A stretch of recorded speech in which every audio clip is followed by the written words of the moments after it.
Well, hello everyone, welcome to another episode. The snow has finally begun to fall now.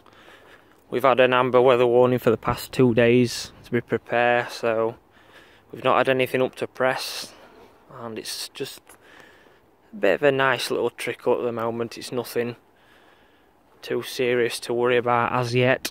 It's a bit of a ground cover, that's all it is at the moment. We have got more snow due, heavier snow within the next couple of days and into the weekend, which will take us into early March, so we shall see what everything's like. So then, what have I been doing? So I've managed to get a bit of this area dug over, which I wanted to do. I've kind of like split it into half and then into thirds, so kind of this bed here is like in a sixth sort of area, whereby you can see the line there, roughly where I've dug it over with the spade, took out the docks and the dandelions, all the big taproot things, discarded all those, and just dug it over into clumps. I will dig it over again before I come to plant things. Now in this area I was planning on putting parsnips and peas and broad beans, and any French or dwarf beans I decide to put in as well. This area here, I'm not too sure. I might put the potatoes beside those, but I'm not too sure at the moment. There's a couple of things in the pipeline. I've got to have a bit of a mull over and change some things around depending on what I want to grow and what I think space I'll need to put things in. This area here, it's not too bad really. I don't know what to do with that. I'm debating this side of the allotment to leave it as the no dig method. I'm going to do that on my other plot, so I might try this yarn here, but they're that big, the beds you're talking about. Well, this one here, what I'm approaching now is, what did I measure out, 4.5 by 5 metres, and then this one here is 4.5 by about 8, so they're quite big chunky beds, and I will need to generate a lot of my own compost and other bits and pieces to ensure I do fulfil the no big dig criteria. This is a nice little bed. I could probably get away with doing it on there. I do want to really try it and see how I can get on with it, so that I can have an easier time with it really, instead of really digging things over and back breaking things. I've not got the best of backs at times, so anything what can help me out will be a great asset. I've noticed as well down here a couple of times that the birds have been coming down, and a bit of nesting material in the beaks. Not really getting much water out of these tubs at the moment. I mean, they're frozen solid. You've probably got about half an inch of ice under there, but I did put a warm bit of water here the other day just to free it open so they could get a drink. I'll probably just smash that and just make a little bit of an area for them. I've got a little ball from them kids' ball pools, what you put in it just stops it freezing over.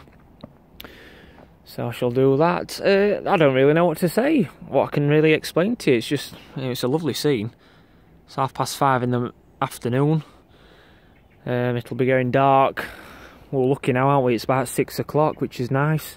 It means people can, if weather dependent, can get off after work and just have a quick tot up to the plots and hopefully get a bit done. But in the meantime, this is in for the week apparently, so I don't think much will be getting done. It's not a good idea to do anything anyway when it's like this. You know, the ground's rock solid, you're better off keeping off it. It's all wet and sodden, so you better off just giving it a wide berth and try getting a few seeds going if you can, you know, start a few off. I've got plenty off. What you saw in my last video, they're all doing well now. I'm in the transplanting stage of my tomatoes, which is nice.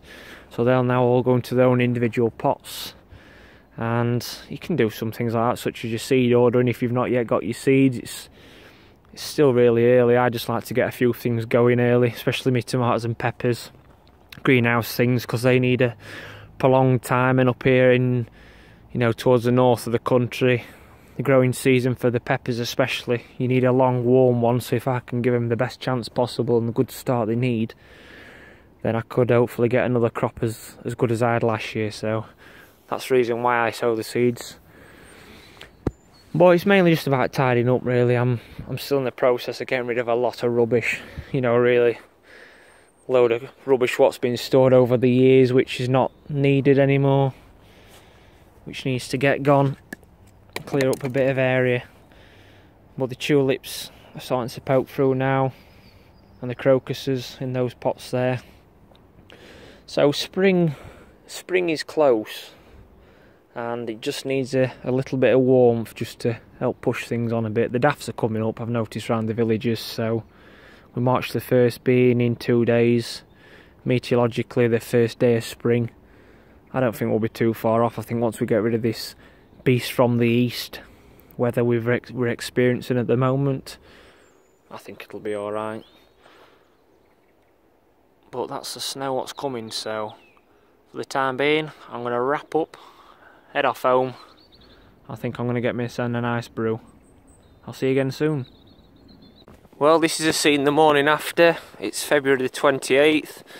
We've had a couple of inches of snow since the video yesterday, and the whole plot is covered. We due some more snow over the next coming days, so it could be any time before it thaws out. Could be like this for a few days actually.